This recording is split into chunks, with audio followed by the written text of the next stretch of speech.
তো ছাদের ক্র্যাঙ্ক বার এবং স্ট্রেইট বারে ল্যাপিং নিয়ে আমরা আমাদের দর্শকদের উদ্দেশ্যে আপনার কাছ থেকে কিছু জানতে চাচ্ছি। ছাদে আসলে বিশেষ করে যারা নতুন নিউ কামার্স ইঞ্জিনিয়ার এদের কিন্তু প্রশ্ন থাকে যে ছাদে আমি আসলে রডের জোড়া কোথায় দিব। তো এই বিষয়ে বলি, বিস্তারিত একটি ভিডিও আছে আমাদের পেজে, slab lapping A to Z, আপনারা চাইলে দেখে নিতে পারেন। সেখানে আমরা বিস্তৃত বর্ণনা করেছি রাইট, বাংলাদেশে প্রচলিত যতগুলো ল্যাপিং এর পদ্ধতি আছে সবগুলো এক নিয়ে। ভিডিওতে সবকিছু বর্ণনা করা আছে। হ্যাঁ, তো এই জায়গায় আমরা শর্টলি জিনিসটা আলোচনা করব। এখন সর্বপ্রথম আমি কথা বলবো যেই বারটা আমার ক্র্যাঙ্ক, সেই বারটা নিয়ে। এই বারটাতে তিনটা স্টাইলে ল্যাপিং করা হয়। যদি আমি বলি প্রথম ধরনটা কি, আপনি দেখেন এই ক্র্যাঙ্কটা যেই জায়গায় নামছে,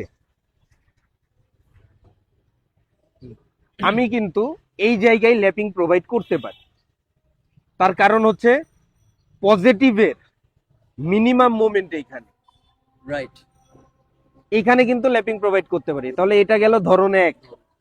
এইবার আমি বলবো কোনটা, ধরন দুই। দুইটা হচ্ছে দেখেন, আপনি মনে করেন এই পাশে আর কোনো স্পেন নাই, তাহলে আপনি কি করতেন? অবশ্যই এই রডটাকে এইখানে এনে কেটে দেওয়ার নির্দেশ দিতেন নাকি? রাইট, তাহলে আমি তো একটা কাজ করতে পারি, সেটা হচ্ছে আমার ওই প্যানেল থেকে যে রডটা আসতেছে এই রডটাকে আমি এই পাশে পাস করে দিলাম ল্যাপিং এর 50%, ওই পাশ থেকে যেটা আসতেছে সেটাও আমরা এই পাশে ল্যাপিং এর 50% পাস করে দিলাম। এটা ক্র্যাঙ্ক বারের ক্ষেত্রে। ক্র্যাঙ্ক বারের ক্ষেত্রে এটা গেল 2 নাম্বার পদ্ধতি।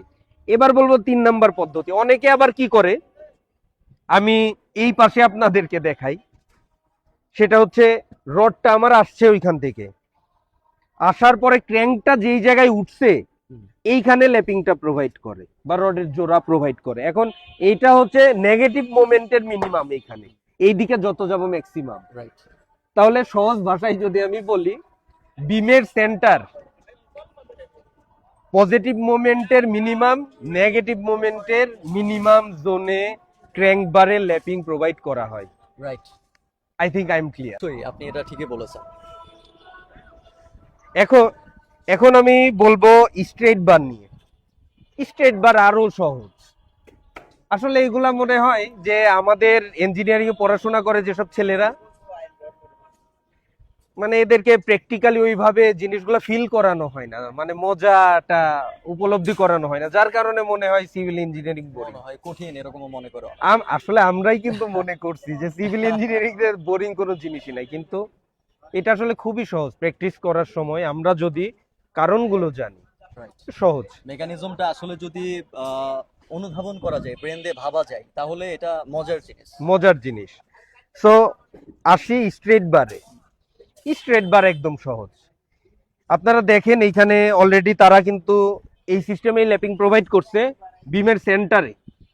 আপনার ল্যাপিং লেন্থ এইদিকে এক্সটেন্ড করে দিছে, এইদিকে এক্সটেন্ড করে দিছে। এটার ক্ষেত্রে এই সিস্টেমটা অবলম্বন করা হয়েছে। রাইট, হ্যাঁ।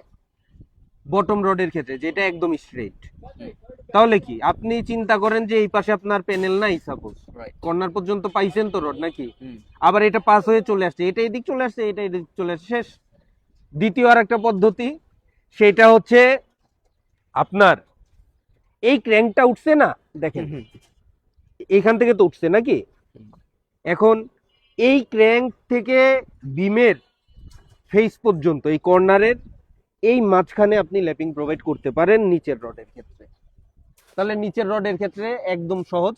একটা হচ্ছে, হ্যাঁ, মেইন যে ব্যাপার 100% চেষ্টা করতে হবে আমরা যাতে কম্প্রেশন জোনে ল্যাপিং প্রোভাইড করাইতে পারি যারাই কাজ করুক। টেনশন জোনে আমরা কখনোই সাজেস্ট করব না, কারণ টেনশন জোনটা টানে থাকে, আর এই টান রেজিস্ট করার জন্যই তো আমি রড ব্যবহার করতেছি। তাহলে আমি ওই জায়গায় স্প্লাইস আমি কেন করতে যাব? ল্যাপিংটা আসলে খুবই মজার। আমার যে প্রশ্নটা ছিল, আমার বন্ধু ইঞ্জিনিয়ার নাহিদ খুবই সুন্দরভাবে এক্সপ্লেন করেছে।